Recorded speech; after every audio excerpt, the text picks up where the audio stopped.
बात करने के लिए लॉगिन करें www.astrotak.com। नमस्कार, जय श्री राधे। मैं हूं करिश्मा कौशिक और आप सभी दर्शकों का एस्ट्रो तक चैनल पे बहुत बहुत स्वागत है। एस्ट्रो तक को आप सब देख सकते हैं फेसबुक और यूट्यूब से। तो फेसबुक पे लाइक कमेंट शेयर फॉलो जरूर करें, यूट्यूब पे बेल आइकन प्रेस करके सब्सक्राइब करना ना भूलें। वहीं पे आपके मन में किसी भी प्रकार का प्रश्न है तो आप मुझसे जुड़ सकते हैं www.astrotak.com पे लॉग ऑन करके। यहाँ पर जुड़ करके पूछ सकते हैं प्रश्न कॉल के द्वारा भी, और साथ ही साथ अपना प्रश्न आप मुझे लिखकर भी भेज सकते हैं। तो आज हम बात करेंगे बहुत ही खास विषय में। हम बात करेंगे जब भी हम किसी पेड़ पौधे को घर में लेकर के आते हैं तो क्या हम ध्यान रखते हैं कि ये हमारे जीवन में बदलाव ला सकता है। जी हाँ, छोटे छोटे पेड़ पौधे जो होते हैं हम घर में लगाते हैं, गार्डनिंग करते हैं, मगर ऐसे पेड़ पौधे, कोई पेड़ पौधा ऐसा होता है, कोई पौधा ऐसा होता है जो हमारे जीवन में हमें उच्च पद पे बिठा देता है। कोई पौधा ऐसा होता है जो कहीं ना कहीं हमारे घर में कलह पैदा कर देता है। इन पौधों में से आज हम बात करेंगे शम्मी के पौधे की। जी हाँ, शम्मी का पौधा कैसा रहेगा आप लोगों के लिए, क्या इसको घर में लगाना सही रहता है, कौन सी दिशा में इसको लगाने से आपको लाभ प्राप्त होगा, लगाना चाहिए या नहीं, तो इस विषय पे बात करेंगे। तो शम्मी का पौधा जो होता है, अगर इसका सीधा सीधा हम संबंध माने तो शनिदेव से, भगवान गणेश जी से, भगवान शिव से होता है। यानी अगर इस पौधे को आप अपने घर में ले आते हैं तो कहीं ना कहीं शनिदेव, साथ साथ भगवान शिव और भगवान गणेश जी की पूजा आराधना बहुत ही सरल तरीके से कर सकते हैं। इस पौधे को घर के अंदर कभी भी नहीं लगाया जाता, इस पौधे को घर के बाहरी साइड पे लगाया जाता है। यानी जब भी आप अपने घर से बाहर निकल रहे हो तो आपके दाहिने हाथ पे ये पौधा होना चाहिए। अगर ऐसा नहीं है कि आपके घर के बाहर आप पौधा लगा सकते हैं तो इसको आप अपनी छत पर भी लगा सकते हैं। दक्षिण दिशा में अपनी छत पर इसको आप रख सकते हैं। अगर धूप नहीं आती है उस जगह पर, दक्षिण दिशा में अगर कोई सामान रखा है या मान लो धूप नहीं आती है, तो आप इसको ईशान कोण की तरफ रखें, यानी नॉर्थ डायरेक्शन में, उत्तर दिशा में, या फिर इसके अलावा इसको आप ईस्ट डायरेक्शन में रखें, पूर्वी दिशा में।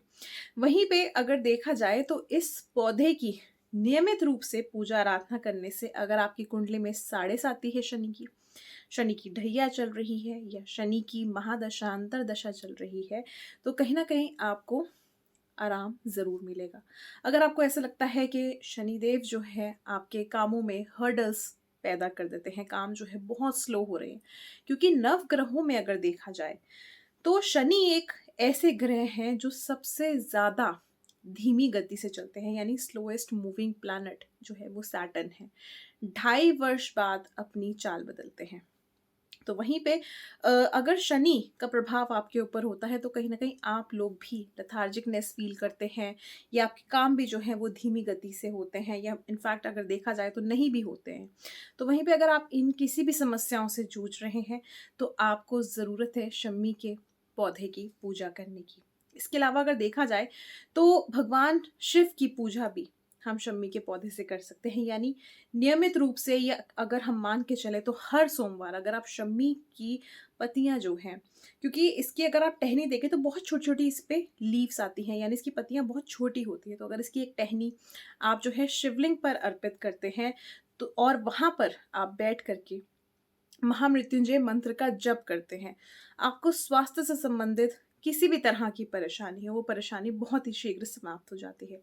इसके अलावा अगर आपका कोई भी काम नहीं बन रहा है, भगवान श्री गणेश जी का नाम लेकर के नियमित रूप से इसके पौधे के नीचे जो है आप देसी घी का दीपक जलाएं। ऐसा करने से आपके सभी संकट जो है समाप्त हो जाते हैं, सभी विघ्न समाप्त हो जाते हैं। वहीं पे अगर देखा जाए तो आपके सभी तरह के काम बनने भी शुरू हो जाते हैं।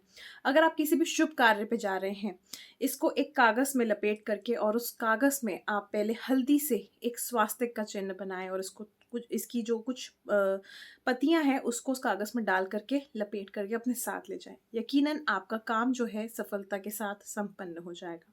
वहीं पे विवाह में बाधा आ रही है तो इस पौधे के नीचे आप सरसों के तेल का दीपक जलाएं, आपका विवाह भी शीघ्र संपन्न हो जाएगा। 45 दिन के अंदर अंदर कहीं ना कहीं आपको रिश्ता भी मिल जाएगा जो आपके योग्य होगा।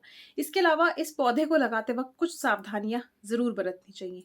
जहाँ पर भी ये पौधा आप लगाते हैं, इस चीज़ का ध्यान रख कर के चलें, वहाँ पे आस-पास गंदगी नहीं होनी चाहिए। यानी अगर आप घर के बाहर लगाते हैं तो इस चीज़ का ध्यान रखिए कि वहाँ पे आप जूते-चप्पल ना उतारें।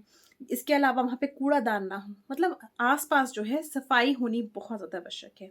इसके अलावा ये जो पौधा आप लगाते हैं शमी का, तो इसकी जो मिट्टी होती है वो बिल्कुल साफ-सुथरी होनी चाहिए, गंदी मिट्टी नहीं होनी चाहिए, ताकि आपके ऊपर इसका दुष्प्रभाव ना पड़े। तो शमी के पौधे के बहुत सारे फ़ायदे हैं, अगर आप इसकी पूजा नियमित रूप से करते हैं तो बहुत ज़्यादा बेहतर रहेगा। अब बात करते हैं इसको लगाने का दिन कौन-सा होता है। इसको लगाने का दिन या तो आप शनिवार को लगाएँ, अति उत्तम रहेगा, या फिर बुधवार के दिन लगाएँ। वो भी अच्छा साबित होगा। अगर संभव हो तो इस पौधे को विजयदशमी यानी दशहरे के दिन लगाएँ। ऐसा करने से आपके जीवन की सभी तरह की नकारात्मकता समाप्त हो जाएगी। तो कैसा लगा आपको विषय? हमें ज़रूर बताइएगा, और साथ ही साथ ऐसी वीडियोज़ जा देखने के लिए ज़रूर सब्सक्राइब करें एस्ट्रो तक को। फिलहाल के लिए मुझे दीजिए इजाज़त। नमस्कार। जय श्री राधे।